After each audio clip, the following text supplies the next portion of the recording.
Hello, ladies and gentlemen, my name is Mengs, and today I welcome you guys to a very special video. Today I'm doing a replay commentary of a game that I recently played over at Advanced Wars by Web. Now if you don't know what this site is, it's really cool. It's a website that allows you to play Advanced Wars against other players. However, you don't really play in real time. You can play in real time, but the beauty of this site is that you can do a turn, you can close the browser, and then you can come back later once it's your turn again, and you can play a game over the course of several days or even weeks.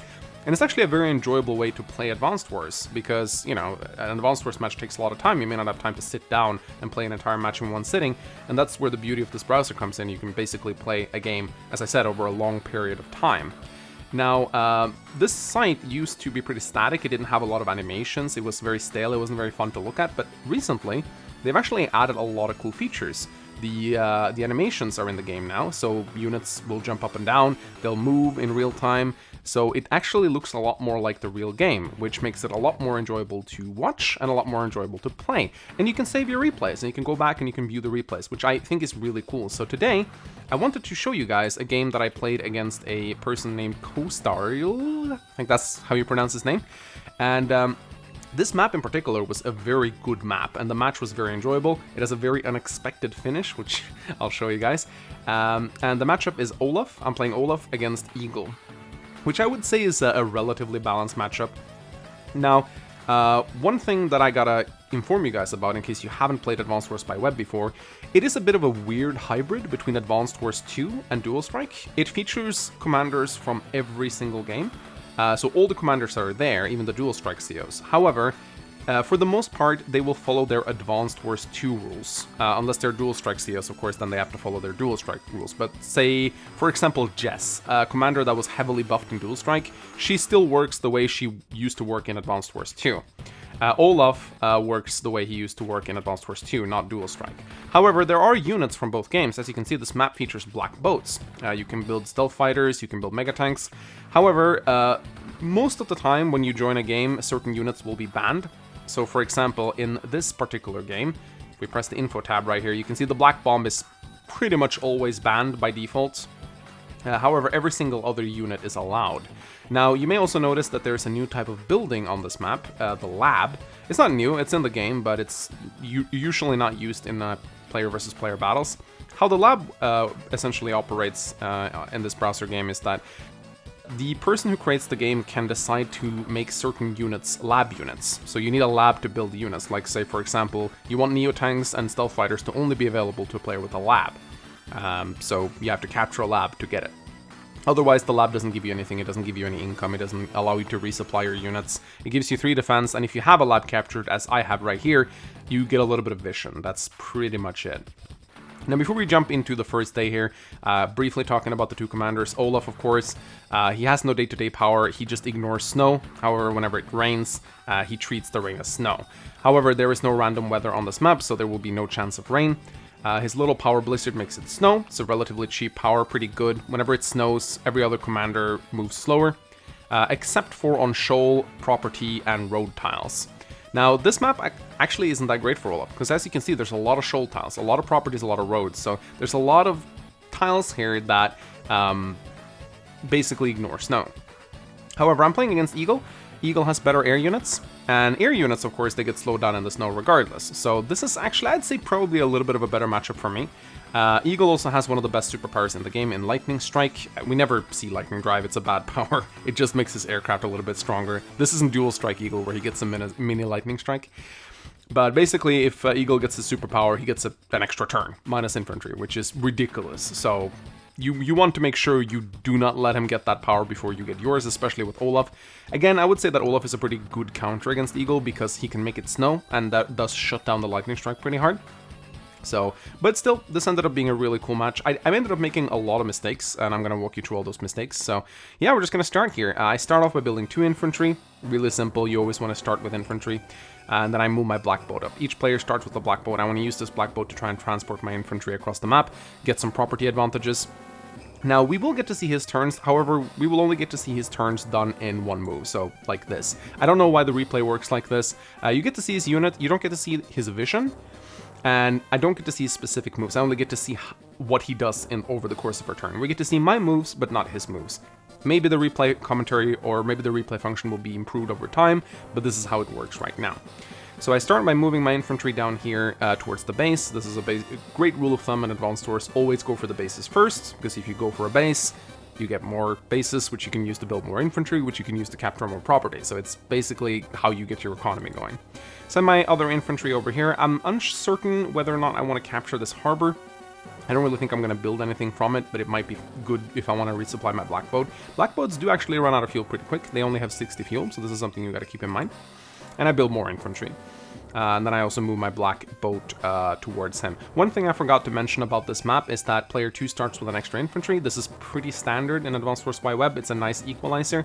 I'd still say it's probably a little bit better to have the first turn, but the extra infantry does mean you get a little bit more money over the course of the game. So he just builds infantry, and he goes for the space, similar to what I'm doing. I think we're actually doing exactly the same. He's going towards this harbor, it would seem, but for the most part, we're doing relatively the same. I capture the property, and I keep spreading out my infantry, and I decide to build 2 more infantry. When you play Fog of War, the longer you postpone your recon, the bigger of a risk you take. It's a more economic build this to just go infantry, but at some point you do want to get a recon out. Let's see what he does. He also builds infantry. It's a classic economic opener, and I decide to put my infantry into the black boat. I can wait for a second infantry, but I decide I want the tempo, so I send my infantry over here with the black boat. I want to try and get some of these properties over here around this southwestern section of the map. Try to get a little bit of a head start like that. And again, I'm just spreading out my infantry, capturing properties as I go, trying to reach the outlying properties before I capture the properties around my my starting area. That's usually always a good thing to do. And I get a recon out here on day 4. I decide that I want to try and harass him a little bit. You can do this to punish opponents who are very greedy and want to build a lot of infantry early on, which you can see he's doing right here. Now, this is Fog of War, so I don't know what he's doing here. I can see it in the replay, but when I was playing this, I wasn't aware of what he was doing. He could have had a recon out for all I know. So it's his turn, and he still does not build any recons. He only builds infantry, so he's very greedy here. I can use this to punish him. I'm going for these properties over here. You can see, if you see here over on the right hand side, you can see that I have a slight income lead over him, 5,000 to his 4,000, and you can also see the combined value of my units compared to his, which is a very nice tool. You don't get to see that during Fog of War. His value will be hidden, but you can see it during the replay commentary. So I'm going for the harbor here. I'm moving my recon out. I want to try and threaten this area right here. Maybe try to get a couple of these buildings. If I can interrupt one of his caps, then the recon will already pay itself in. Of course, one of the best things about recons is, you know, they're not only good for scouting, they're also good for interrupting caps, which is really important in Advanced Wars. You want to prevent your opponent from getting as much money as possible. So it's his turn again, and he builds a recon. I don't know if I don't think he spotted my recon yet, but, you know, getting one out on day 6, that's pretty late. I just keep capturing properties, and here, I'm going to prepare to load up 2 infantry into my black boat next turn, probably ferry them down here, try to, because I don't have a big presence here, and I assume that he will be crossing the river at some point. I only have a single infantry down here. Also want to try and get this comm tower. In case you don't know, comm towers increase your firepower by 10%. They're really strong. They don't give you any income, but they're really essential to hold. There's 1 comm tower in each corner of the map here. Really, really important to get them. So I move my recon in here pretty aggressively. I see 2 of his infantry. I'm pretty much locking down this area right now, but he does have a recon of his own. He will send that up here to challenge my recon. But this gives me a nice little scouting advantage. I'm able to see what he's moving in here. Of course, at this stage during the game, you're mostly just going to see infantry, but still, it's important to see where he moves out on the map. So the capture game continues here. I'm just taking as many properties as I can. I'm earning 9,000 per turn now, which is really strong. So I should be able to afford some tanks pretty soon. Build some more infantry. It's now day 8, and he decides to move his recon up here. As you can see, it's just on the edge of my vision range. I'm not able to see this recon right here. And he also builds an artillery, which on this map is pretty good. There are plenty of good opportunities to set up artillery here. There's lots of forest in this area right here. On the top side, there's not a lot of good spots for his artillery, except for maybe in this forest right here. Then it covers these 2 buildings. But you can, for example, if you put an artillery in this forest right here, that's really strong. Or in this forest right here, that will shut down any push over the river. So each player has kind of like one forested region where they can put a lot of indirect combat units. So I'd say an early game artillery is a pretty good build here. I continue to capture properties. Here I decide to do something that may look a little bit weird. I load one infantry into my black boat, and then I continue to move my infantry, capture properties, and actually move my recon up here, because I want my recon to go down south here and contest whatever's coming across this river, because I realize that if I'm here, then he's probably going to be around here too. So, you know, it's important to make sure you think ahead, think how your opponent might be moving. However, I also build an artillery, not because I want to, it's not necessarily because I want to use it over here. I want to try and smash this pipe right here. Because of course, if I open up this pipe, then I have a direct pipeline, no pun intended, to my opponent. If not, I'll have to move every unit around, all the way around through this mountains. It's going to be very slow to reinforce, but if I blast open this pipe, artillery can do it in 3 shots, 2 shots if they get some assistance from anything that hits moderately hard, like a mech. So that's very important to think about. Now, I'm actually making the decision here to send this infantry over here. I'm sending it towards this property. Now, I wanted to load it into this black boat. You can load 2 infantry into a black boat, and I wanted to send it down here. But I wasn't sure how many forces he had in this area. So I decided, you know what, since I have a recon here, and keep in mind I'm not seeing his recon right now. I have a recon here, so I might as well try and get this property on his side of the river. If I can take it and hold it, it's going to be very hard for him to take it back. So that was my reasoning for not sending this infantry. So I just send a lone infantry down here to see, and I can see that he has units here. And as I load up this infantry, I'm like, oh shit, he has 2 infantry here. He actually has a lot more than that, but I can't see that. And my black boat is also starting to run out of fuel here. Again, black boats, they run out of fuel incredibly quickly, so you need some sort of supply. And I definitely want to try and keep this alive, because the black boat is an insanely good unit to have, especially on maps like this where you can use its repair function to heal up infantry. You'll see me use that really, really effectively in a couple of turns. So I'm sending my recon over here, and I'm interrupting this cap. Now I'm seeing that he has a recon here, but I'm okay with this. I've interrupted one of his caps. This is insanely useful. This means that I've basically hindered 1,000 gold, because it will take him 1 extra turn to capture the city. In fact, if I can delay it completely, then that's even more gold lost for him. But that's 1,000 gold that I've taken away from him already. That recon has basically almost paid itself in. If it can kill some other units, harass a little bit more, then this recon will have done more than its value. Of course, it's already providing me vision, it's already threatening him, so this recon is just being super effective. Yes, he will be able to attack my recon with his recon, but I can pull it back on the city, heal it up, and then have it rejoin the fighting in just a couple of days. So, again, I'm building another recon. I realized that this recon might get taken out, and you always want to have a backup recon in case your recon gets taken out. It's very important. Recons are those units, like if you forget to build recons, it'll cost you the game. You always gotta have a recon in backup. Vision is key in Fog of War. So, it's his turn. He attacks my recon, as you can see, damages it quite heavily. He's continuing to cap this city. And he's also moving over the river with a lot of infantry and almost taking out my infantry as well. And not only that, he's also trapping my black boat. So this is really bad. I'm not able to get my black boat out of here. I can't get it to the harbor. It's too far away from the harbor. It only has 18 fuel left. So if I want to resupply this black boat, I either have to build a black boat of my own or I have to get an APC out, which is a big investment. So at this point, I'm kind of realizing that this black boat is probably lost, and I'm just going to have it here as long as possible. They actually only drain 1 fuel per turn, which is interesting. So this black boat, if it doesn't get shot down, can theoretically occupy the space for 18 more turns, which is really nice. Again, if you have a unit that is about to die, try to be as effective with it as humanly possible. If you can use it to harass your opponent or whatnot, do it. I'm building a tank here, and as I'm setting up my artillery to blast down this pipe. We'll see how that'll go. And I'm moving my infantry down into this forest. Again, I'm just trying to be annoying. If this infantry at 1 HP can trap one of his other units, then it's already been valuable, you know? Just because a unit has 1 HP left doesn't mean you can't use it for something. And I'm trying to use this infantry right here to be as annoying as I can, putting it in enemy forests. Maybe he'll run a tank through here later, and we won't realize that there's an infantry here. He'll trap the tank. Again, that is a super valuable way to make a 1 HP infantry good. Now I'm going for the comm tower. He's not. If I can get the comm tower before him, then I'll have a 10% firepower advantage over him, which translates into a lot of value, actually. It's actually really important. And if you can get both of the com towers, that's basically a game ender. If you can't reverse that really quickly, it'll really tilt the balance in my favor. I'm moving my recon down. Now I'm seeing that he's really making a push over the river. I'm also I'm actually not sure if I can see this infantry. It's a bit difficult to tell. I think I can. 1, 2, 3, 4. Yeah, I can see that he has an infantry over here, so he's going for this property, which is really smart. He's using his black boat over here to block my advance, so I can't get his properties, but he can get mine. So already he's playing the early game a lot better than I am, and I make a lot of mistakes on this map. I'll make sure to point them out when I get there. So I'm just capturing more properties here, just making sure to get as much as possible. I'm pulling my recon back to get repaired. This is not something I would recommend doing, but the city was in such a good position.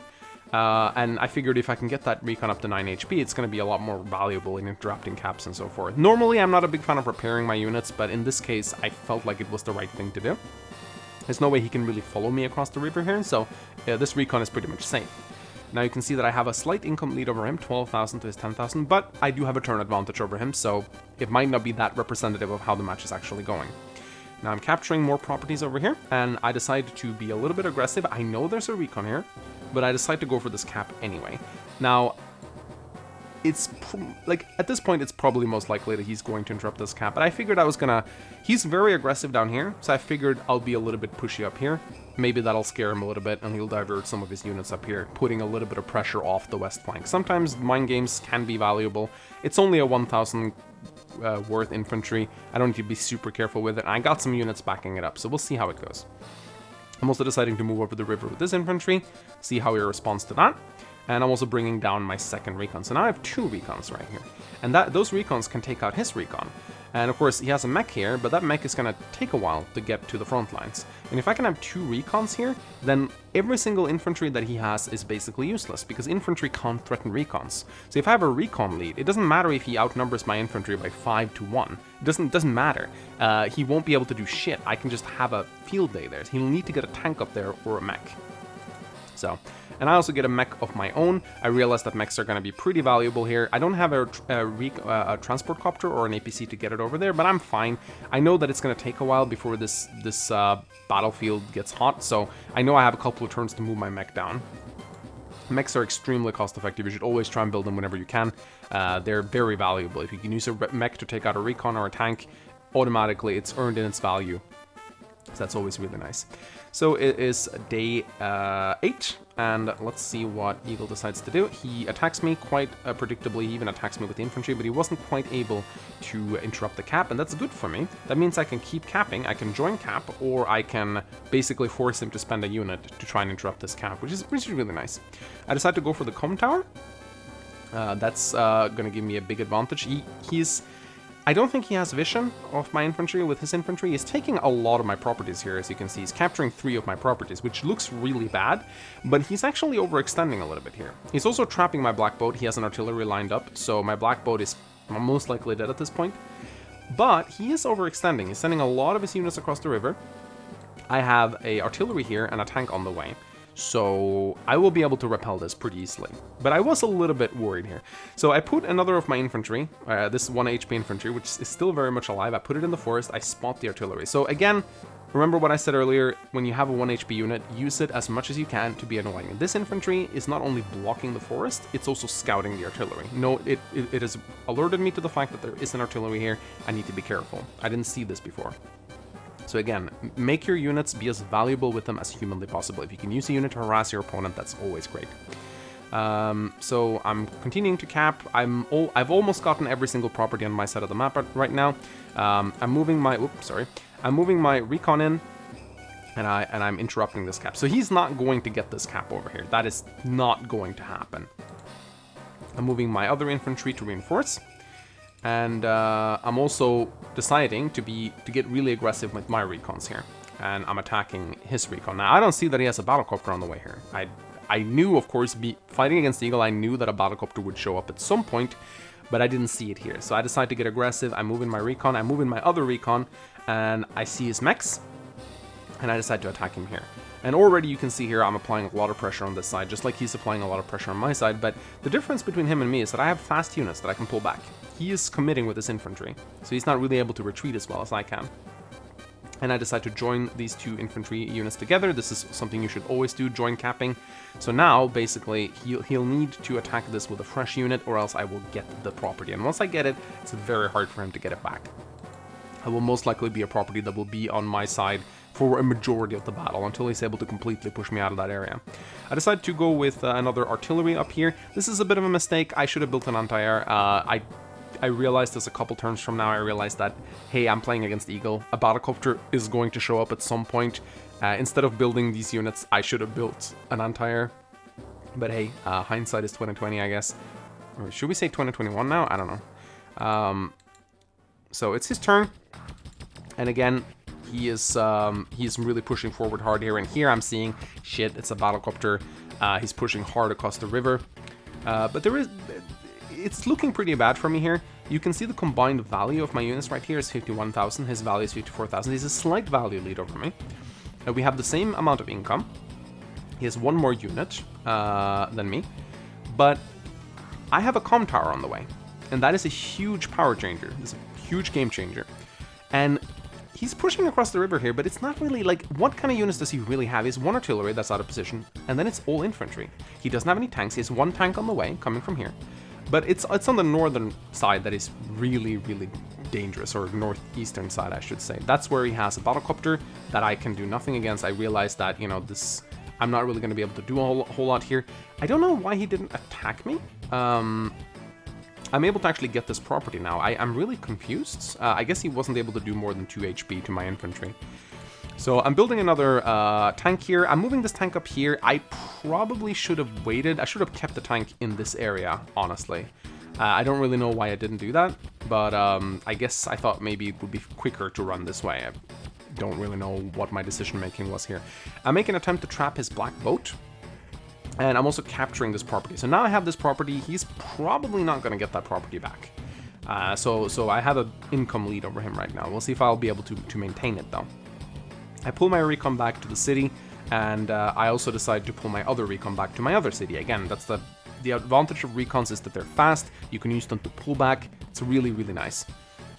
And yeah, I trap his black boat. If he's going to take on my black boat, I'm going to take down his black boat. Speaking of black boat, though, whoops, what did I do there? I think I actually skipped a turn. My bad. Let me just go back to where I was. Yeah, there we go. And I decide to move my infantry over on this side, and I attack him. I could have gone for the capture.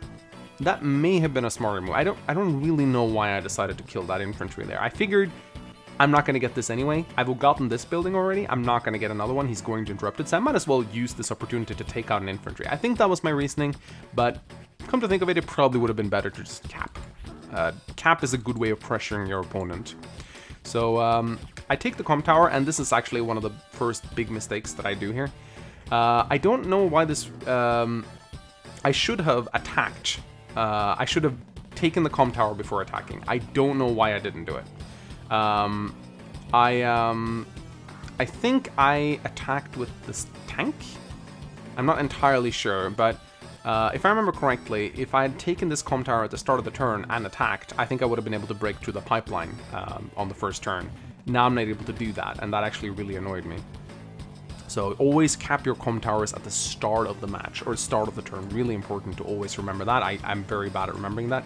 So I interrupt this cap right here, down on the southern side. And I'm also sending my recon around, and I'm harassing his infantry. I'm deciding I want to try and get the city.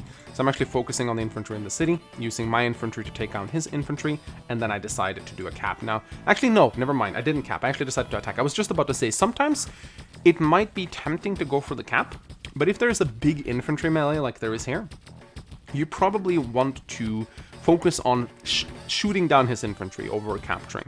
Sometimes, if you think you can get away with it, it's nice to just do the capture. But in this scenario, I want to kill as many of his infantry as I possibly can. And so my reasoning was, you know what, I'm just going to shoot his infantry with my infantry. I'll be able to cap that property later. I'm confident I'm going to get it. I'm not really that worried. So I have a transport copter right here now, using that to ferry some more infantry down to the front lines. I don't know why this is a visual bug. I don't know why a capture icon shows up on this infantry right here. Again, there are some functions of this new build that is not working properly. I think this just, I think it's because a capture just took place here.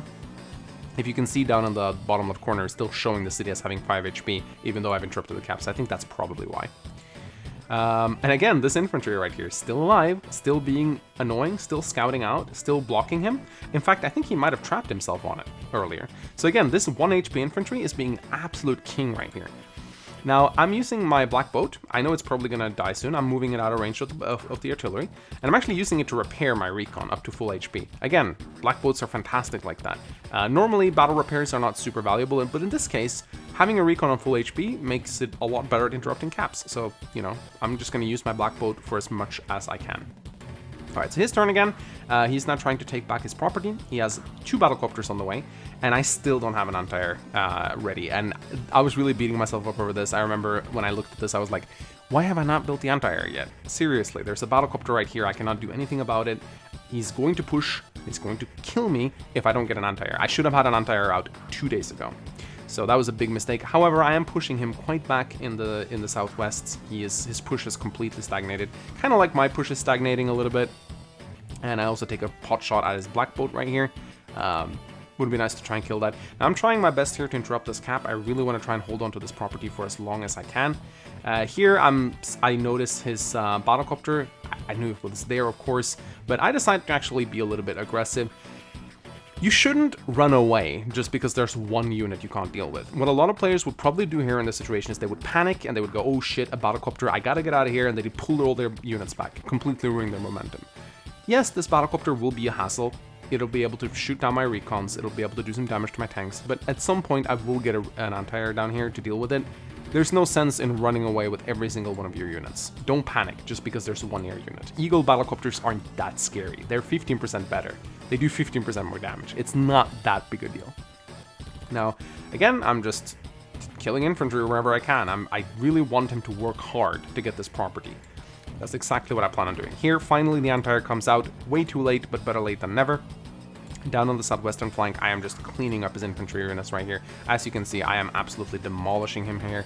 I am completely crushing this side of the map. There's very little he can do. I'm starting to capture the property back as well. I have the comm tower, he doesn't. So this is going to go really badly for him until he can get his hands on his comm tower, which of course he's moving towards it, but he'll get it much too late. Now down in the western corner right here, I am harassing his infantry. He has 2 infantry right here. I can't see the second one, obviously, but I'm just deciding to do what I can to try and prevent him from taking my comm tower. Of course, if he takes the comm tower, that's really bad for me, so I really got to work on that. And I decided to send my transport copter up here, and I also think I do shoot down the pipeline this turn. Yeah, this is a little bit of a wishful bug, actually. As you can see right here, this is another part of the replay that's not really updating properly. This pipe is destroyed, but the replay didn't catch it. So again, it's still in beta. This it even says like this interface has been tested but may still contain the bugs. You get that warning message. So again, that's why you're seeing this pipe right here. It's just a bug with the replay. I did shoot it down already, but for some reason it hasn't updated yet. Anyway, it is Eagle's turn. And taking a look at his power meter, I'm a little bit ahead of him in terms of power. I will get him my Winter Fury statistically before he gets his Lightning Strike, because the Lightning Strike costs 81,000, my Winter Fury costs 63,000. So I have to do something really, really wrong to not get my superpower before he gets his superpower. And that's going to be a very important momentum changer. So I'm pulling back some of my units right here, and but I'm not pulling away completely. I'm attacking his mech. Every time you can attack a mech with an infantry, by the way, do it. This is great value. Always take that chance. And I'm also attacking his black boat with my tank, mainly because there wasn't really that much else for the tank to do. Now I see that he has 2 battlecopters, but I have an anti-air on the way, so I'm not really that scared. However, I'm still not being super aggressive here. Honestly, part of me wanted to interrupt this cap. I really considered interrupting this cap with this recon, but that recon would have died, so I'm just actually letting him have this city right now. I've held it for about 2 to 3 days, so I feel like I've gotten my value out of it. I could have sacked my recon to interrupt the cap. I would have delayed it for another 2 turns. Could have been worth it. I don't know. I'll let you guys decide that. It's difficult to make that decision sometimes. So I'm currently, he's trying really hard. He's sending some tanks up here, artillery, anti-air, to try and push me back, but it's not enough. As you can see right here, I have a huge numbers advantage over him. I'm starting to cap his properties down in the south now, so if he doesn't do something, and again, this will happen from time to time, you'll get some error messages, just ignore that. But as you can see, my numbers advantage down in the south is too much for him. And now I'm even able to take down his artillery, or reduce it to 4 HP, essentially making it useless. So that's a huge blunder on his end. He should have sent way more troops over here. He's not evenly matching his units on both sides. So I'm building 2 more anti-air. I know that he probably won't build more than 2 battlecopters, but anti-air are great for taking out infantry, so don't be afraid to build more than you need. You don't just need them to take out battlecopters, but they're usually able to one-shot infantry, so they're really great for that. His turn. He is, again, pushing really hard over on the northern side, as you can see, and he's pushing... he's trying very hard to hold on. He's sending a lot of tanks here now, but tanks by themselves are not great. They need to be backed up by fodder to be useful. He's losing his fodder, he's losing his vision. He doesn't have great vision at all, as you can see right here. So he needs to build more recons. But at this point, once your opponent starts getting momentum, it's really hard to halt it in Advanced Wars. He's gambling on being able to beat me in the northern front, which it's looking pretty good for him right now. But and also now he's trying to take my comm tower. We'll see if he's able to do that or not. I'm able to interrupt it, so that's pretty much GG. He's not going to be able to get that unless he pulls this guy away from my lab to reinforce the comm tower. So now I take down his remaining artillery. I take down his tank. And at this point, I am just waiting for my Winter Fury. At that point, I will crush him. Or at least that's the plan. So I'm starting to move over the river here. I'm starting to take his properties. And at this point, he probably realizes that if he doesn't do something very quickly, he's going to lose that entire flank. I'm even holding on pretty well here. It's a difficult area to advance over here because you get no defense on the shoreline. So, and I have a really well-placed artillery right here with plenty of support backing it up. This artillery right here is so valuable. It's zoning out the entire area. He needs to, if he wants to kill this artillery, he'll need to commit troops to take out these 2 units, and then he needs another unit to spot the artillery in the woods, and then he needs another unit again to kill the artillery. So this artillery is backed up so well, it's going to get off a shot every turn. It's going to be super cost effective. I have recons that scout out. This is something he's missing on this side right here. He doesn't have a single recon. In fact, I don't think he has a single recon on the map. No, look at that. He has no recons whatsoever. Battlecopters are not great scouters on their own. They have a little bit of vision. There are some mountains that he can place infantry in, but he is essentially blind on this side, and he's definitely blind down here. I have recons, he doesn't. This is a huge difference. He's not able to see what is coming his way, and that is such a big deal in Advanced Wars. I'm moving all my anti-air down here now. I have my Winter Fury just about ready. I know that the moment that Winter Fury comes in, I will do a push of doom, and I will probably be able to overwhelm him. Now again, this is really funny. So right here, remember how I talked about the black boats? I'm using my black boat to repair my infantry so that I may capture his properties. This is something that I think is incredibly funny. So this boat right here, I thought it was gonna go out of the game many days ago, but it's actually being really useful here, just repairing my infantry and just making them able to cap stuff. So always keep your weakened units alive. Try to be as annoying with them as humanly possible. So here it's his turn, and as you can see, he's very close to getting his lightning strike, but I'm going to get my Winter Fury before he gets his lightning strike. And what's so incredibly good about that is that if it's snowing on the day that he wants to pop his lightning strike, he either has to wait for the snow to pass, which costs him a turn, which is crucial. Here you can see how crucial that is. A single turn really decides the outcome. Or he can pop his lightning strike during the snow and have no movement. So I see here that I'm just about to get my Winter Fury. I just need to kill a couple more units, and that's exactly what I end up doing. I move my anti-air in, I shoot on his battlecopter. That is what I need to pop my Winter Fury, and here comes the push of doom. Boom, Winter Fury. 2 HP globally to every single unit on the map. Right before he gets his lightning strike, he's completely crippled. He's probably going to get his superpower because I'm going to kill a lot of his units this turn, but he's not really going to be able to use it. So this is perfect timing. Again, this is why I say Olaf is probably a pretty good counter to Eagle. Another error. So here I do something again. You see that infantry was weakened. I repaired it, which got it just up to 5 HP, which is just enough to capture the city. So again, this black boat gave me a city. And here, I am just moving in every single unit that I have. I have my superpower, it gives me a defense boost. All of these units are slower, they're weaker.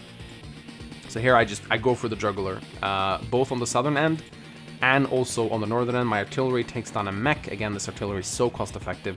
I move in with my units. Here you can see anti-air, fantastic at one-shotting mechs. I move in my tank. I take down his artillery. I move in my artillery. I take down his infantry. The recon shoots down his infantry. I take down another infantry. So here you can see, look at the value difference at the end of this turn. It hasn't updated properly yet, but I think it will next turn. And you'll be able to see just how much more units I have compared to him right now. So I'm building, it doesn't really matter what I build. Right now I basically won the game. I get a battlecopter out. And here we go. Look at the value difference, 98,000 versus 49,000. I basically have twice his numbers. And that was because I did a super push of doom before he was able to get his lightning strike. He's not, like, he has no choice now. He can either pop his lightning strike, which is gonna suck. Look at how slow his battlecopters are in the snow. He can't do shit. Or he has to wait a turn. And if he waits a turn now, my momentum is just gonna keep rolling over and crush him. So he doesn't pop his lightning strike. Smart guy. Very smart guy. But, of course, he's not really able to do much either, so my push of doom just continues to roll over into his base, and as you can see right now, it is basically GG for him. He's not able to do anything. The momentum that I have now, he's not going to be able to stop it at all. And, yeah, I'm just rolling in here, basically. This is just, at this point, you should probably just resign. But then something very unexpected happens. I build a medium tank because I just want to show him that I've won the game, basically. You can't really get back from this. But then something really strange happens, and the replay doesn't pick up on it, so I'm just gonna have to explain what happens, because it stops here for some reason. He wins the game. So, turns out, when I joined this game, I didn't read the extra rules of this map. You may notice that there's no HQs on this map, right? That's kind of weird, no HQs. Well, it turns out that these labs are actually your HQs. I didn't know this going into the map. At this point, he actually sends me a message, and he's like, lol, captured your lab, GG. And I'm like, what? Seriously? You have to capture the opponent's lab to win? I wasn't aware of this when I joined the game, but now I am, so I lost. GG. But it was a good game. I felt like it was a really fun game, and I wanted to do this replay commentary. I really enjoyed the new features that Advanced Wars by Web has added. Makes it a lot easier. I really wish they add sound effects at some point, and maybe even battle animations. That would be really kick-ass. I know that's hard to do with Flash game, but I know it can be done. I know that Pokemon Flashbait's site has like both music and animations and everything, so if they can do it, we can. But yeah, if you enjoyed this replay commentary, let me know what you think. And yeah, congrats to Kostarl for beating me. GG. Mission complete.